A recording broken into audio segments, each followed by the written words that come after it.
நம்முடைய வாழ்க்கை கர்த்தருக்கு பிரியமாய் இருந்தால், if our life pleases the Lord நாம் God, எளிதாய் ஜெயிக்கலாம். easily we could conquer. எளிதாய் ஜெயிக்கலாம். Easily we could நாம conquer. தோக்கிறவங்களா இருக்க மாட்டோம். We would not face நம்முடைய defeat. வாழ்க்கையில ஜெயமாய் நாம் இருப்போம். We would be overcomers. வாழ்க்கையை மாத்திரம் கர்த்தருக்கு பிரியமா மாத்திருங்க.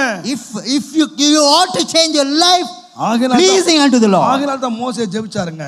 For Moses prayed, ஆண்டவரே உம்முடைய பிரியம் எங்கள் மேல் இருப்பதாக. Lord, if thy delight is with us. எங்களுக்கு அது போதும்பா. that உம்முடைய is enough. பிரியம் எங்கள் மேல் இருப்பதாக. Lord, let your delight be in us. சங்கீதக்காரன் ஜெபம் பண்ணா, The psalmist என் prayed, வாயின் வார்த்தைகளும் இருதயத்தின் தியானமும் உம்முடைய சமூகத்திலே பிரியமாய் இருப்பதாக. let the words of my mouth and the meditation of my heart be எங்களுக்கு acceptable unto thee. எங்களுக்கு ஒன்றை கற்றுத்தாரும்.